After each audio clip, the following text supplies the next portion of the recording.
मलाई रिसाएर टोकेको रहेछ। बजारमा भएको त्यो कालो बजारी विश्वभर नै फैलेको यो कस्तो महामारी। हे माता तिम्रो चरणमा फूल चढाए माता दीप जलाए। कार्यक्रममा तपाईँ भाइ बहिनीहरूको सहभागिता पोहोरको जस्तै हुनुपर्छ है। हाम्रो स्टुडियोको आइभीआर नम्बर 015260 मा आफ्नो विचार र सृजना रेकर्ड गराउन सक्नुहुनेछ। भाइ बहिनीहरूले रेडियो कार्यक्रम हाम्रो घर हाम्रो पाठशाला CIN र ओल्ड भिजन इन्टरनेशनल नेपालको फेसबुक पेजबाट पनि सुन्न सक्नुहुनेछ। प्रणाम मेयर साहब। प्रणाम मैडम। मेयर साहब, नगरपालिका में विकास निर्माण के योजना तो गजबे लियाइल बानी, लेकिन का मैडम अपने के चित ना बुझल की विकास निर्माण के काम तो निमन से ही हो रहल बा, लेकिन नगर के भीतर बाल श्रम हो रहल भी सुनल जाता। का कैसन अनुगमन कर रहल बानी? हाँ मैडम, हमने भी बाल बालिका के श्रम युक्त काम में लगाइल कहूँ कहूँ देखत बानी। ऐसे बाल श्रम लगावे वाला के समझावे के और कानून बमोजिन कार्यवाही भी कर रहल बानी। हाँ नु मेयर साहब, बाल श्रम निवारण के खातिर 18 वर्ष नीचा के बाल बालिका सबके कोनो भी श्रम युक्त काम में ना खटावल जाला। आ बाल श्रम करावल कानून विपरीत है। हाँ मैडम, बाल बालिका के उज्जवल भविष्य ला बाल श्रम निवारण कर ही के परी। बाल श्रम निवारण करे के हमने सबके जिम्मेवारी है। बाल श्रम निवारण के खातिर अपने हमनी सब जुटल जाओ। समृद्ध नेपाल आ उज्जवल भविष्य ला बाल श्रम मुक्त स्थानीय तह घोषणा अभियान में सहभागी भइल जाओ। के नहु बाल श्रम हो रहल देखला में तुरंते रउआ स्थानीय तह चाहे नजिक के श्रम कार्यालय में जानकारी कराई। ला ब्यालेन्स सकिनलाई टिभी हेर्नु, छिटो जाऊ रिचार्ज गर्नलाई। होममा डिलर दाइको डिस्काउन्ट सबैलाई। होमले ल्यायो खुसी सबैजनालाई। टिभीको मजा लिन वार्षिक रिचार्ज गरौँ। डिलर दाइको डिस्काउन्ट पाई सबै दङ्ग परौँ। के हो र डिलर दाइ, के दिनुहुन्छ हामीलाई? फन्ड ट्रान्सफरको सेवामा मिल्छ यस्तो मौका। विकी लकी ड्रनी हुने मौकामा झन् चौका।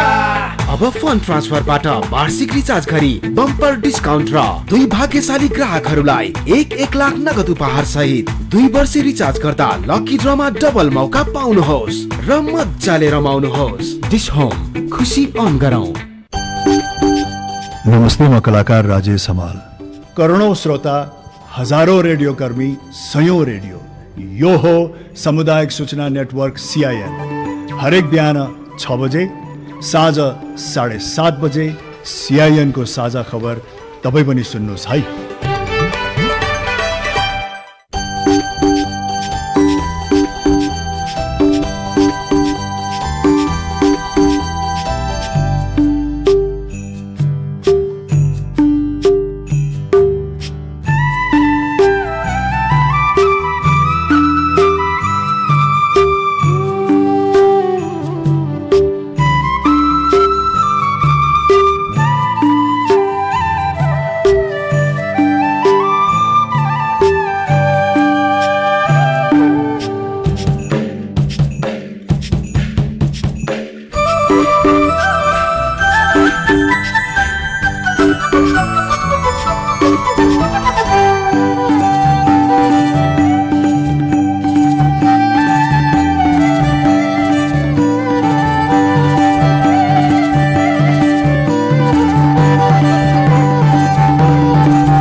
सामाजिक रूपान्तरणका लागि यो हो सामुदायिक सूचना नेटवर्क CIN।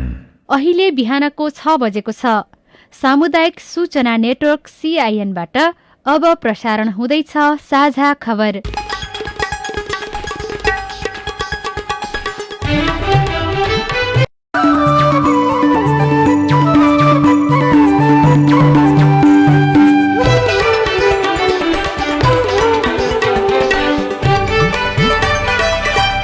शुभ प्रभात। यो सीआईएन को साझा खबर हो। लील प्रकाश सँगसँगै गोविन्द खड्काको तपाईलाई स्वागत छ।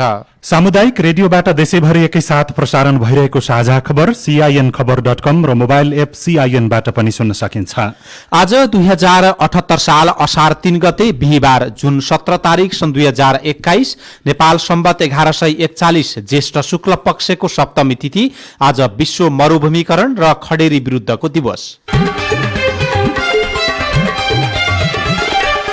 18औं वर्ष प्रवेशको अवसरमा जुम्लाको रेडियो कर्णालीको उत्तरोत्तर प्रगतिको शुभकामना व्यक्त गर्दै साझा खबरमा प्रमुख खबरका शीर्षकहरू। सुरुवाती मनसुनले देशभरका 15 जिल्लामा बाढी पहिरो, 7 जनाको मृत्यु, 27 बेपत्ता। सिन्धुपाल्चोकमा सबभन्दा बढी क्षति, 100 भन्दा बढी परिवार घरबार विहीन। अझै 3 दिन भारी वर्षा हुने, सड़क पहुँच भएको ठाउँमा 30 मिनटमै उद्धार गर्ने सरकारको योजना। पुनस्थापनामा सरकार सुस्त, अघिल्लो वर्षका बाढी पहिरो प्रभावितहरू अझै पालमा। कोरोना मुक्त भएकाहरूमा पनि स्वास्थ्य समस्या देखिँदै 40 लाख मात्रा खोप ल्याउने सीसीएमसीको निर्णय। अपराध र अवैध धन्दामा एम्बुलेन्सको प्रयोग। भारतमा दैनिक कोरोना संक्रमित घट्दै, इजरायलद्वारा गाजा क्षेत्रमा फेरि आक्रमण। चीनको शाङ्सीमा खानी दुर्घटना हुँदा 11 जनाको मृत्यु। र नेपाल एसियन कप फुटबल छनौटको तेस्रो स्थानमा। पारा Olympic taekwondo खेलाडीलाई wild card. Euro कपमा फ्रान्स र पोर्चुगललाई सफलता।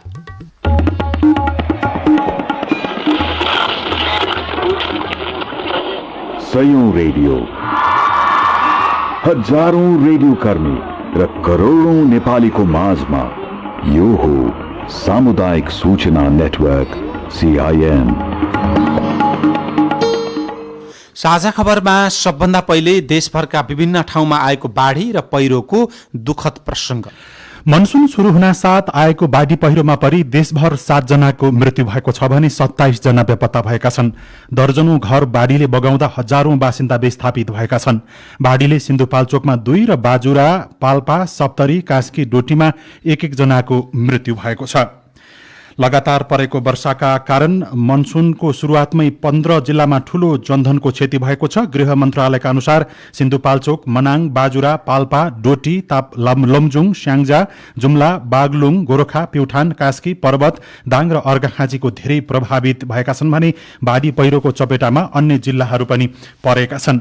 हालसम्म प्राप्त विवरण अनुसार बाढी पहिरो डुबानमा परि 89 वटा घरमा पूर्ण र 26 वटा घरमा आंशिक रूपमा क्षति पुगेको छ। बाढी पहिरोका कारण ठूलो संख्यामा स्थानीय बासिन्दा विस्थापित भएका छन्। सिन्धुपाल्चोक र मनाङमा सबभन्दा धेरै मानिस प्रभावित भएका छन्। प्रधानमन्त्री केपी शर्मा ओलीले भने अविरल वर्षाका कारण उत्पन्न बाढी पहिरोबाट थप जनधनको क्षति हुन नदिन समन्वयात्मक ढंगले कार्य गर्न सम्बद्ध निकायलाई निर्देशन दिनुभएको छ।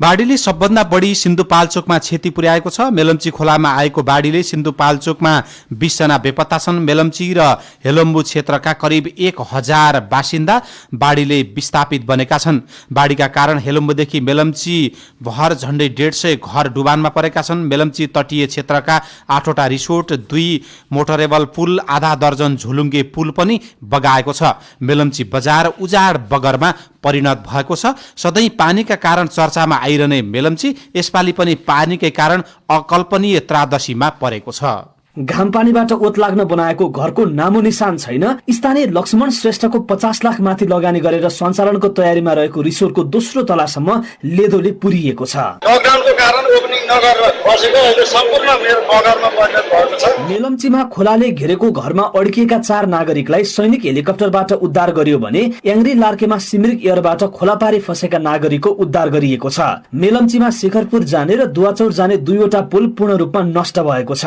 मेलम्ची बजार तल्लो भाग, रेडियो मेलम्चीको भवन, मेलम्ची बहुद्देशीय कबड हल, वारीपारीका अन्य सबै संरचना, खोला किनारका खेत, माछा फार्म बाढीले बगाएको छ। तारामाराङ चनौटी बजारको आधा भन्दा बढी भाग क्षति छ। मेलम्चीकी लक्ष्मी श्रेष्ठलाई घर जग्गा, वस्तुभाउ र सम्पत्ति खोलामा बिलाएपछि पिर परेको छ।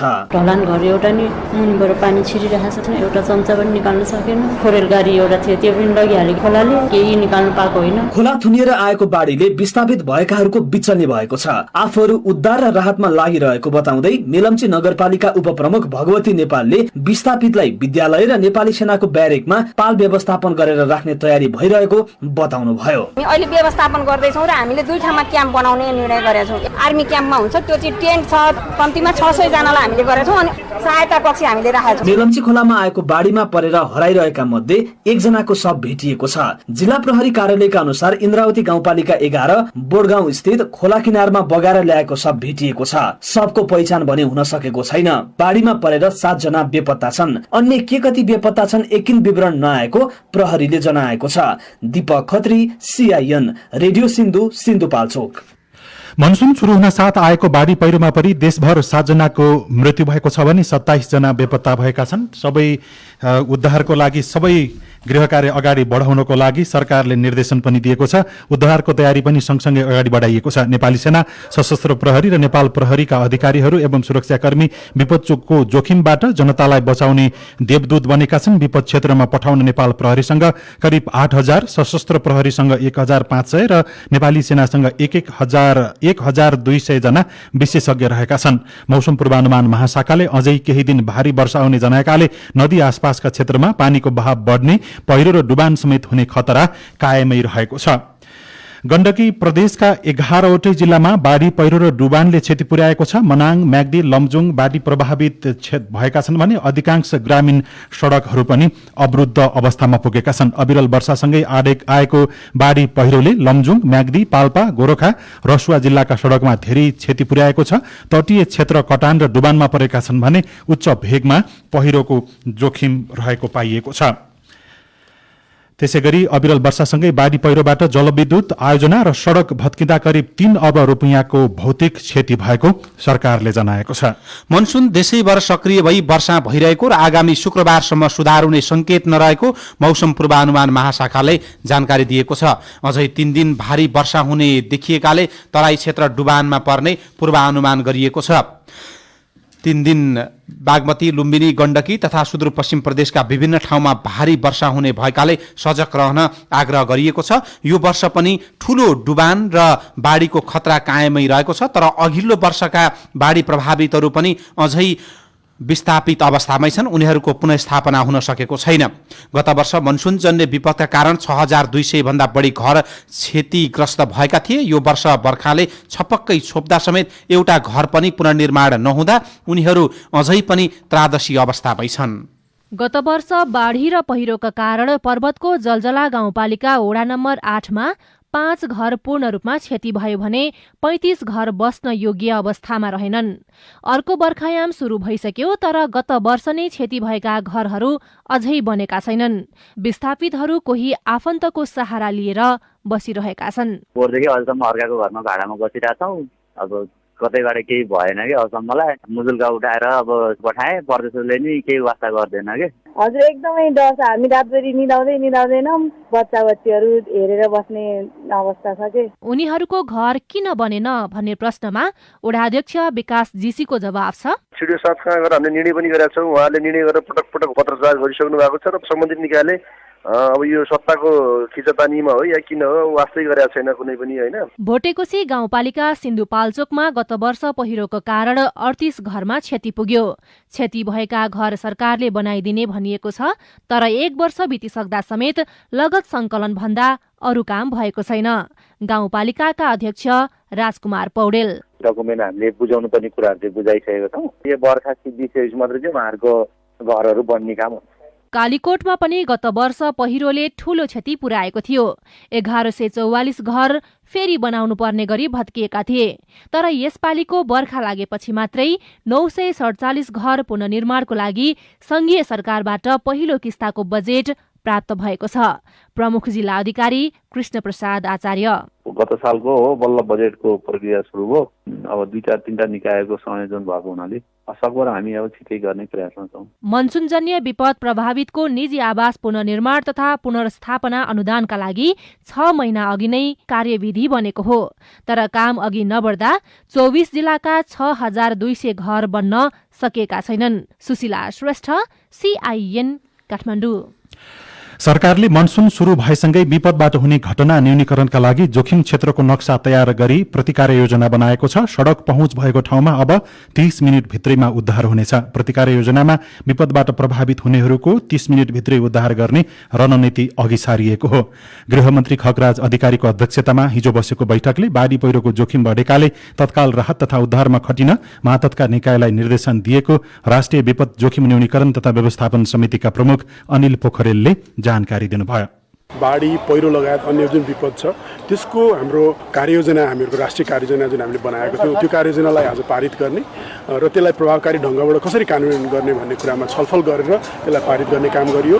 विपद जोखिम न्यूनीकरण तथा व्यवस्थापन प्राधिकरणसँग सम्बन्धित र यो जोखिम न्यूनीकरण गर्नलाई र व्यवस्थापन राम्रोसँग प्रभावकारी ढङ्गसँग गर्ने हामीले 4वटा हाम्रा यसका कार्यविधिहरू थिए। ती कार्यविधिहरूलाई पारित गर्ने काम गरियो। त्यसमा अहिले गरिरहेका प्रयासहरू के छन्, मुख्य गरी प्रतिकार्य गर्ने, त्यसको काम कारबाहीहरूलाई हामीले त्यसको समीक्षा गर्ने, त्यसलाई झन् अझै प्रभावकारी कसरी गर्न सकिन्छ भन्ने कुराको त्यो समय छलफल गरियो। नारायणी नदीमा भने पानीको सतह इतिहासकै उच्च बिन्दुमा पुगेको छ। नदीमा पानीको बहाव 1,64,55,000 लिटर प्रति सेकेन्ड पुगेको छ। 40 भन्दा बढी गाउँ जोखिममा परेका छन्।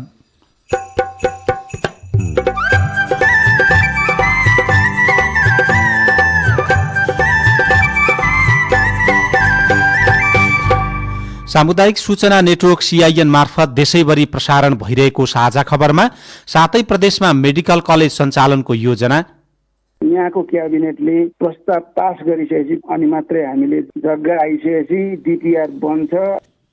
कोरोना मुक्त भएकाहरूमा पनि स्वास्थ्य समस्या देखिँदै 40 लाख मात्रा खोप ल्याउने सीसीएमसीको निर्णय, अपराध र अवैध धन्दामा एम्बुलेन्सको प्रयोग लगायतका खबर बाँकी नै छन्। सीआईएनको साझा खबर सुन्दै गर्नुहोला। शरीर हुन्छ अङ्ग भङ्ग जसले तेजाब छर्छ, ती व्यक्तिले कानुनका दण्ड भोग्नै पर्छ। तेजाब हानि शरीरका संवेदनशील अङ्ग, क्षति नष्ट गरी जसले पार्छ अङ्ग भङ्ग। 20 वर्ष जेल 10 लाख क्षतिपूर्ति भर्छ। तेजाब हानि जसले मानवीय क्षति गर्छ, तेजाबको कारणबाट पीडितको ज्यान गए, पीडकालाई हुन्छ ज्यान मारेको सजाय। कसुरदारलाई कारबाही पक्का पक्की हुन्छ, घटना हुन साथै पहिले उजुर गर्नु पर्छ। कसुरदार उम्क्यो भने झन् विनाश गर्छ, तेजाब हान्ने अपराधीलाई दण्ड दिनै पर्छ। युएन ओडिसीको सहकार्यमा महान्यायाधिवक्ताको कार्यालय। नमस्कार मेयर साहब। नमस्कार म्याडम। नमस्कार मेयर साहब, नगरपालिकामा विकास निर्माणका योजना त गजबै ल्याउनु भयो, तर के म्याडम, तपाईलाई चित्त बुझेन कि? विकास निर्माणको काम त राम्रै भइरहेको छ, तर नगरभित्र बाल श्रम प्रयोग गरेको गुनासो पनि सुनिन्छ नि। के कसरी अनुगमन गर्दै हुनुहुन्छ? हो म्याडम, हामीले पनि बालबालिकाहरूलाई श्रमयुक्त काममा लगाएको केही घटनाहरू भेटेका छौँ। यसरी बाल श्रम गराउनेहरूलाई सचेत गराउनुका साथै कानून बमोजिम कारबाही पनि गरिरहेका छौँ। हो नि मेयर साहब, बाल श्रम निवारणको लागि 18 वर्ष मुनिका बाल बालिकाहरूलाई कुनै पनि श्रमयुक्त काममा लगाउनु हुँदैन र बाल श्रम गराउनु कानून विपरीत हो म्याडम, बाल बालिकाहरूको उज्जवल भविष्यका लागि बाल श्रम निवारण गर्नै पर्छ। बाल श्रम निवारण गर्ने हामी सबैको जिम्मेवारी हो। बाल श्रम गराउनु सामाजिक अपराध हो। बाल बालिकालाई श्रममा लगाउनु कानून बमोजिम दण्डनीय हुन्छ। बाल श्रम नगराउँ। श्रम, रोजगार तथा सामाजिक सुरक्षा मन्त्रालय।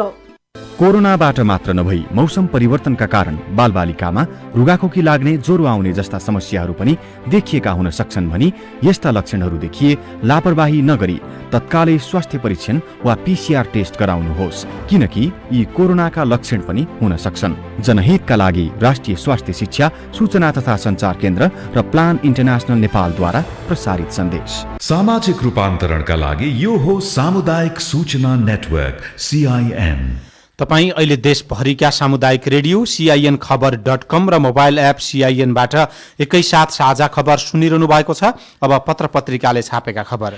आजका सबैजसो पत्र पत्रिकाले बाढीको वितण्डाको खबरलाई प्रमुख बनाएर छापेका छन्। कोरोना निको भएपछि पनि समस्या देखिएको खबर कान्तिपुर दैनिकले प्रमुख बनाएर छापेको छ। परिवारका सबै सदस्य कोरोना संक्रमित भए पनि 35 वर्षीय छोरी र 65 वर्षीय आमालाई अस्पताल भर्ना गर्नु पर्यो। उपचार पश्चात ठिक भएर दुवै घर त फर्किए, तर उनीहरूमा अरू समस्या पनि थपियो। निको भइसकिए र फर्केपछि निद्रा नलाग्ने र बेला बेला झसङ्ग हुने समस्या भएछ। दुवैको केस हेरेका बीएनबी अस्पतालका मनोचिकित्सक प्राध्यापक डाक्टर सुदर्शन नरसिंह प्रधानले भन्नुभयो, 3 सातासम्म राम्ररी निद्रा नलागेपछि उनीहरू म कहाँ आइपुगेका रहेछन्। थकान महसुस, स्यास्या हुने, जिउ तातो हुने, सुक्खा खोकी जस्ता लक्षण उनीहरूले लिएर आएका छन्। थप 52 जनाको मृत्यु भएको छ भने 2828 जना संक्रमित थपिएको प्रसंग छ। भित्री पृष्ठमा प्रदेशहरूको राजस्वका लागि प्राकृतिक स्रोतमै निर्भर शीर्षकमा खबर छ। स्वास्थ्य पूर्वाधार तथा कोभिड-19 नियन्त्रणलाई प्राथमिकता, विभिन्न छुट सुविधा, विगतका नियमित कार्यक्रमलाई निरन्तरता, सांसदको तजबिजमा खर्च हुने निर्वाचन क्षेत्रलाई रकम विनियोजन गर्दै प्रदेशहरूले गत मंगलबार ल्याएको बजेटमा आन्तरिक स्रोत, राजस्व संकलन, प्राकृतिक स्रोतहरूमाथिकै कारोबारमा भरमा परेको पाइएको छ।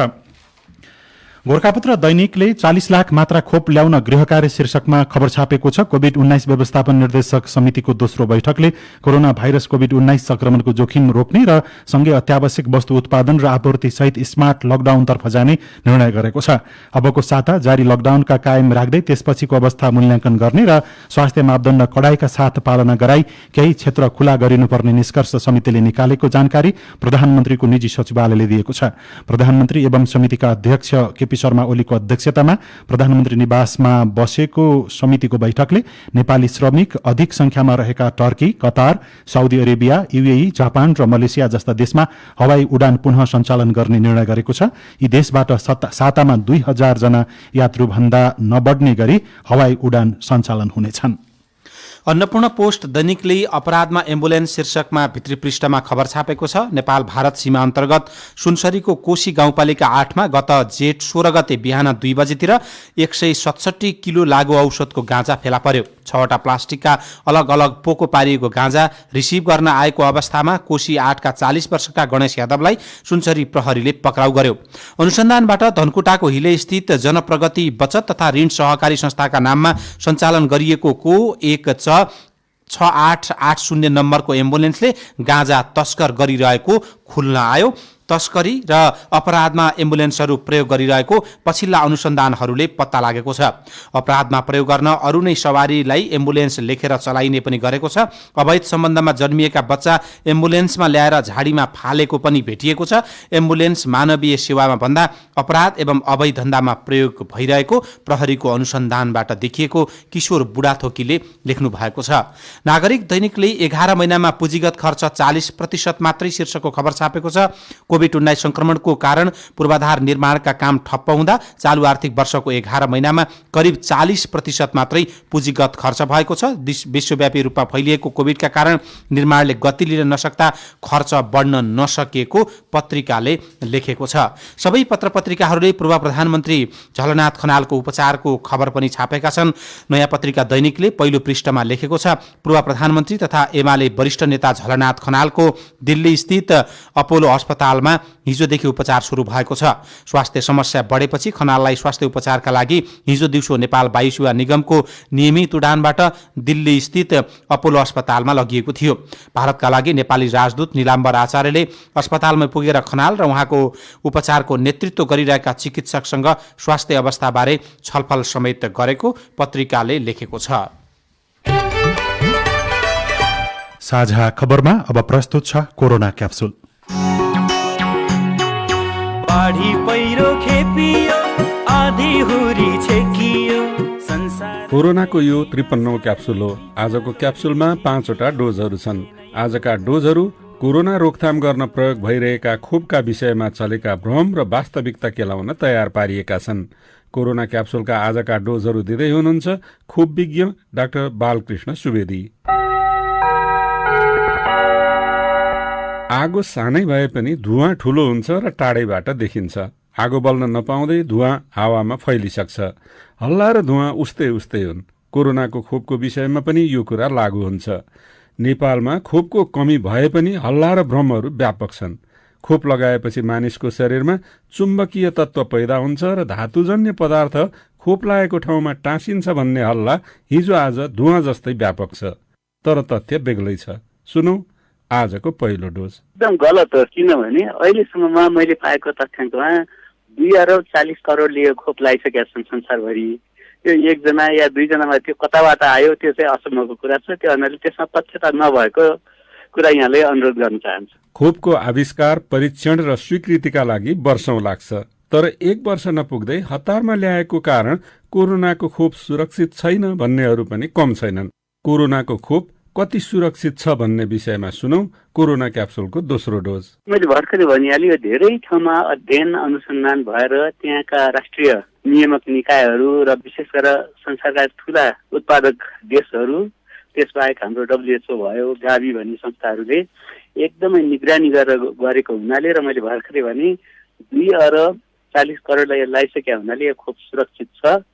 कसैलाई हुनु अर्कै कुरा हो, तर यो खोप एकदम सुरक्षित मानिएको छ। कोरोनाको खोपले मानिसको DNA परिवर्तन गर्छ भन्ने हल्ला तपाईको कानमा पनि परेको होला। यो कुरा कति सत्य हो? सुनौ कोरोना क्याप्सुलको तेस्रो डोज। DNA को कुनै मात्राको त्यहाँ भनौँ न गएर प्राप्त पार्ने हुँदैन। निष्क्रिय रूपमा यसको भनौँ भाइरसको के अंश निकालिएको हुन्छ त्यो सत्य हो, तर त्यसले कुनै किसिमको प्रभाव पार्दैन DNA मा। WHO ले सबभन्दा ठुलो वैज्ञानिक सौम्य स्वामीनाथनले पटक पटकै दोहोऱ्याउनु भएको छ, कुनै किसिमको तथ्यता यसमा छैन। कुनै पनि बच्चा जन्माउने गर्भवती महिला अथवा दूध खुवाउने महिला उहाँहरूमा कुनै किसिमको असर हुँदैन। एउटै कुरा प्रश्न पार्नुपर्ने के भने बच्चाहरूमा यो खोपले कस्तो असर पार्छ भन्ने चाहिँ अध्ययनहरूको क्रममा छ। त्यो अध्ययनको अनुभव आएर बच्चाहरू के कस्तो छ भन्ने हेर्नाले अर्को कुरा हो। त्यो शरीरमा जति हुनुपर्ने प्रतिरोधात्मक क्षमता बढ्छ कि बढ्दैन भन्ने हिसाबले अध्ययन गर्दैछन्, तर अन्य असर परेको अहिलेसम्म कुनै पनि उसबाट आएको छैन। अहिलेसम्म 6 लाख भन्दा धेरै नेपाली कोरोनाबाट संक्रमित भएका छन्। कोरोना संक्रमण भएको मानिसले खोप लगाउनु पर्दैन भनेर धेरैलाई विश्वास लागेको पनि हुन सक्छ। के कोरोना संक्रमित व्यक्ति खोप लगाउनै नपर्ने गरी सुरक्षित हुन्छ त? कोरोना क्याप्सुलको चौथो डोज यसै विषयमा। शरीरमा एन्टिबडी त बनिसकेको हुन्छ, तर त्यो जति पनि रोगहरू के छ भने प्रत्येकचोटि त्यो खोप दिँदाखेरि अथवा अन्य माध्यमबाट त्यसलाई जागरुक बनाइराख्नुपर्छ, एक्टिभ बनाइराख्नुपर्छ होइन। सक्रिय संक्रमण भइसकेको 1 महिनापछि लगाउँदा बिर्सिन्छ, किनभने त्यसले चाहिँ फेरि हाम्रो जुन प्रतिरक्षा प्रणालीलाई जागरुक बनाउँछ। लगाउँदा झन् राम्रो, किनभने त्यसले भित्रको प्रतिरक्षा प्रणालीलाई जागरुक बनाउँछ। खोप लगाएपछि कोरोना लाग्दैन, त्यसैले मास्क नलगाई फुक्काफाल हुन पाइन्छ भन्ने पनि धेरैलाई लागेको हुन सक्छ। धेरैको मनमा लागेको कुरा मनको विश्वास हुन सक्छ, तर विश्वास सत्य नहुन पनि सक्छ। सुनौ कोरोना क्याप्सुलको 5औं तथा अन्तिम डोज। भौतिक दूरी पनि कायम गर्नुपर्छ, मास्क पनि लाउनुपर्छ र हात पनि धुनै पर्छ। कारण के भने हामीले जुन किसिमको अहिले धेरै चल्तीमा छ त्यो खोप त लगाएका छौँ, त्यसले केही हदसम्म सुरक्षा त प्रदान गर्छ, तर त्यो नयाँ उनीलाई शरीरले चिनिराखेका हुँदैन।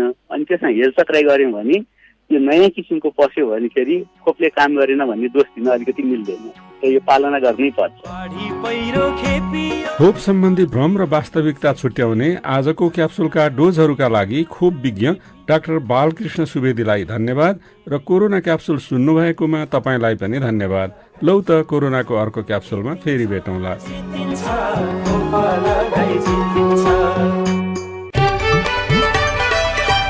अब विदेशका खबर। भारतमा कोरोनाको प्रसंग। भारतमा कोरोना भाइरसबाट दैनिक संक्रमितको संख्यामा कमी हुँदै आएको छ। सरकारी अधिकारीहरूले दिएको जानकारी अनुसार पछिल्लो 24 घण्टामा भारतमा 62,224 जना कोरोना संक्रमित देखिएका छन्। यो संख्या अघिल्ला दिनहरूको भन्दा निकै कम रहेको भारतीय सञ्चार माध्यमले लेखेका छन्। इजरायली वायुसेनाले हिजो बिहानै प्यालेस्टाइनको वायु बसोबास रहेको गाजापट्टीमा धेरैवटा हवाई आक्रमण गरेको छ। गत महिना गाजापट्टीमा सक्रिय हमास समूहसँग युद्धविराम गरेपछि पहिलो पटक इजरायली सेनाले आक्रमण गरेको बीबीसीले लेखेको छ। र चीनको उत्तरी क्षेत्रस्थित साङ्सी प्रान्तको एक फलाम खानीमा बाढीमा पानी पसेर दुर्घटना हुँदा कम्तीमा 11 जनाको मृत्यु भएको छ। स्थानीय अधिकारीका अनुसार मृत्यु हुने सबै मजदुरहरू रहेको उल्लेख गरिएको छ। अब खेलकुदको खबर। ढाँचा परिमार्जन हुँदा नेपाल तेस्रो चरणमा प्रवेश गरेको छ। नेपालले एसियन कप 2023 को छनौट अन्तर्गत तेस्रो चरणमा प्रतिस्पर्धा गर्ने भएको हो। एएफसीले हिजो एसियन कप छनौटको ढाँचा परिमार्जन गरेसँगै नेपालले एसियन कप छनौटका लागि अर्को अवसर प्राप्त गरेको हो। विश्व खेलकुदको महाकुम्भ पारा ओलम्पिकमा यस संस्करणमा नेपाल पारा तेक्वान्दोका खेलाडी पहिलो पटक प्रतिस्पर्धा गर्न पाउने भएका छन्। जापानको टोकियो शहरमा आगामी भदौ 8 देखि 20 गतेसम्म 13औं संस्करणको पारा ओलम्पिक प्रतियोगिता हुँदैछ। प्रतियोगितामा नेपाली पारा तेक्वान्दो खेलाडी पलेसा गोवर्धनले वाइल्ड कार्ड मार्फत प्रतिस्पर्धा गर्न पाउनुहुने भएको छ। इटाली 16औं संस्करणको युरो कप फुटबलको नकआउट चरणमा प्रवेश गरेको छ। गैराती भएको समूह चरणको दोस्रो खेलमा स्विजरल्याण्डलाई 3-0 गोल अन्तरले पराजित गर्दै इटाली नकआउट चरणमा प्रवेश गरेको हो। ओलम्पिक स्टेडियममा इटालीलाई जित दिलाउन म्यानुएल लोकाटेलीले 2 गोल गर्नुभयो। सिरो इमोबाइलको नाममा 1 गोल रह्यो र फ्रान्स र पोर्चुगललाई पनि सफलता मिलेको छ। विश्व विजेता फ्रान्सले चिरपरिचित प्रतिद्वन्दी जर्मनी विरुद्ध 1-0 को जित निकाल्दा युरोपियन च्याम्पियनशिपमा सर्वाधिक गोलकर्ता भएका क्रिस्टियानो रोनाल्डोको 2 गोल मद्दतमा गत मंगलबार पोर्चुगलले हंगेरीलाई 3-0 गोल पराजित गर्दै युरो कप 2020 मा विजयी सुरुवात गरेको छ। प्रदेशमा मेडिकल शिक्षाको विस्तार योजना र कार्यान्वयनको अवस्थाबारे रेडियो रिपोर्ट, अरू खबर र कार्टुन पनि बाँकी नै छ। सीआईएन को साझा खबर सुन्दै गर्नुहोला। के तपाईँ कोभिड संक्रमण भई घरमा आइसोलेसनमा बस्दै हुनुहुन्छ? त्यसो भए निम्न कुराहरूमा ध्यान दिनुहोस्। जथाभावी रूपमा औषधिको सेवन नगर्नुहोस्, पोसिलो तथा झोलिलो खानेकुरा खानुहोस्, व्यायाम गर्नुहोस्, स्वास्थ्यकर्मीसँग नियमित परामर्शमा रहनुहोस्। कोभिड-19 सम्बन्धी परामर्शका लागि 1133 र 1115 मा सम्पर्क गर्नुहोस्। वर्ल्ड भिजन इन्टरनेशनल नेपाल र सीआईएन। सामाजिक रूपान्तरणका लागि यो हो सामुदायिक सूचना नेटवर्क सीआईएन। साझा खबरमा अब मेडिकल शिक्षा विस्तारमा भएको ढिलाइको प्रसंग। 7वटै प्रदेशमा मेडिकल कलेज स्थापना गर्ने अवधारणा मुलुक संघीयतामा जानुभन्दा पहिलेकै हो। 4 वर्षको अवधिमा सरकारको यो कार्यक्रमले गति लिन सकेको छैन। प्रदेश नम्बर 2 को बर्दिवासमा मेडिकल कलेज स्थापना गर्ने घोषणा भएको 4 वर्ष भयो। गिरिराज मणि पोखरेल शिक्षा मन्त्री हुँदा नै एक प्रदेश एक मेडिकल कलेजको अवधारणा अनुसार मेडिकल कलेज स्थापनाका लागि बजेट विनियोजन गर्न थालिएको थियो। तर अहिले डीपीआरको काम पनि पूरा हुन सकेको छैन। बर्दिवास मेडिकल कलेज पूर्वाधार निर्माण विकास आयोजनाका प्रमुख देवी सुवेदी। वनको जग्गाको विवादले गर्दाखेरि कामै रोकियो। प्रदेशमा पनि मुख्यमन्त्रीज्यू मन्त्रीजीसँग सकारात्मक किसिमको छलफल भएको छ। यहाँको क्याबिनेटले प्रस्ताव पास गरिसकेपछि अनि मात्रै हामीले जग्गा आइसकेपछि डीपीआर बन्छ। सरकारी मेडिकल कलेज भएका प्रदेश नम्बर 1 बागमती र गण्डकी प्रदेशलाई प्राथमिकतामा नराखी बाँकी 4 प्रदेशमा मेडिकल कलेज खोल्ने प्रक्रिया सरकारले 2075 मा नै सुरु गरेको थियो, जसमा प्रदेश नम्बर 2 को महोत्तरीको बर्दिवास, लुम्बिनी प्रदेशमा बुटवल, कर्णाली प्रदेशमा सुर्खेत र सुदूरपश्चिम प्रदेशमा कैलाली छानियो। संघ मातहतको यो कार्यक्रम बुटवलमा कहाँसम्म पुग्यो भन्ने प्रश्नमा बुटवल मेडिकल कलेजका प्रमुख मान बहादुर घिमिरे भन्नुहुन्छ। डीपीआर कम्प्लिट हुने चरणमा छ। ड्राफ्ट रिपोर्ट उनीहरूले बुझाएपछि हामीलाई फाइनल रिपोर्ट दिन्छन्। त्यो चाहिँ हाम्रो साउनभरिको म्याद हो। त्यसपछि हाम्रो निर्माणका कामहरू हुन्छन्। संघ सरकार मातहत सञ्चालन हुने भनिएका यी कलेज स्थापनाका लागि सरकारले आर्थिक वर्ष 2073-74 देखि नै बजेट छुट्याउँदै आएको छ। जग्गा छनौट, मन्त्री परिषदबाट प्रस्ताव पारित गराउने लगायतका प्रक्रिया अपनाएर काम अघि बढ्नु पर्नेमा कर्णाली प्रदेशमा काम अघि बढ्न सकेको छैन। तर सुदूरपश्चिमको कैलालीमा बन्ने भनिएको गेटा मेडिकल कलेज आगामी आर्थिक वर्षको मङ्सिरसम्ममा सम्पन्न भएर सञ्चालनमा ल्याउने तयारी भएको छ। कलेजका कार्यकारी निर्देशक भीम बहादुर साउद। भौतिक निर्माणको काम चाहिँ सकिन्छ होला अब काउन्टसम्ममा। अनि त्यसमा अब फर्निचर भयो, बिजुली भयो, पानीको काम जोड्दाखेरि मङ्सिरसम्मको टार्गेट राखेका छौँ होइन। हाल नेपालमा निजी क्षेत्रका 1.5 दर्जन भन्दा बढी मेडिकल कलेजहरू भए पनि ती शहर केन्द्रित र नाफामुखी छन् भने चिकित्सा शिक्षामा विद्यार्थीको पहुँच हुन सकेको छैन, जसले गर्दा चिकित्सा शिक्षा लिन चाहने विद्यार्थीहरू महँगो शुल्क तिरेर अध्ययन गर्न बाध्य छन्। स्नेहा कर्ण, सीआईएन काठमाडौँ। यो रिपोर्टसँगै हामी साझा खबरको अन्त्यमा आइपुगेका छौं। सामुदायिक रेडियो प्रसारक संघद्वारा सञ्चालित CIN को बिहान 6 बजेको साझा खबर सक्नु अघि मुख्य खबर फेरि एकपटक। सुरुवाती मनसुनले देशभरका 15 जिल्लामा बाढी पहिरो, 7 जनाको मृत्यु, 27 बेपत्ता, सिन्धुपाल्चोकमा सबभन्दा बढी क्षति। अझै 3 दिन भारी वर्षा हुने, सड़क पहुँच भएका ठाउँमा 30 मिनटमै उद्धार गर्ने सरकारको योजना। पुनस्थापनामा सरकार सुस्त, अघिल्लो वर्षका बाढी पहिरो प्रभावितहरू अझै पालमा। कोरोना मुक्त भएकाहरूमा पनि स्वास्थ्य समस्या देखिँदै 40 लाख मात्रा खोप ल्याउने CCMC को निर्णय। अपराध र अवैध धन्दामा एम्बुलेन्सको प्रयोग। भारतमा दैनिक कोरोना संक्रमित घट्दै, इजरायलद्वारा गाजा क्षेत्रमा फेरि आक्रमण। चीनको साङ्सीमा खानी दुर्घटना हुँदा 11 जनाको मृत्यु। र नेपाल एसियन कप फुटबल छनौटको तेस्रो स्थानमा। साझा खबरको अन्त्यमा पालो आएको छ कार्टुनको। राजधानी दैनिकले मात्रै कार्टुन छापेको छ। उत्तम नेपालले बनाएको कुरी शीर्षकको कार्टुन लिएका छौं। यो कार्टुनमा विभिन्न तस्करी समूह पनि पार्टीको आडमा तस्करी गरिरहेका छन् र उनीहरू विभिन्न अपराध कार्यमा संलग्न छन् भन्ने प्रसङ्गमा व्यङ्ग्य गर्न खोजिएको छ। यहाँ एकजना मान्छे टेलिफोनमा कुराकानी गरिरहेका छन्।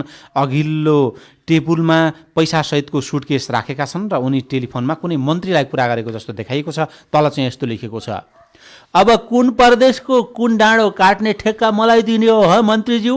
आफ्नै पार्टीको तस्कर हुँ क्यारे? हवस्, प्राविधिक साथी सुनिल राज भारतलाई धन्यवाद। अहिलेलाई गोविन्द खड्का र लील प्रकाश चन्द बिदा भयौं। तपाईको आजको दिन शुभ होस्। नमस्कार।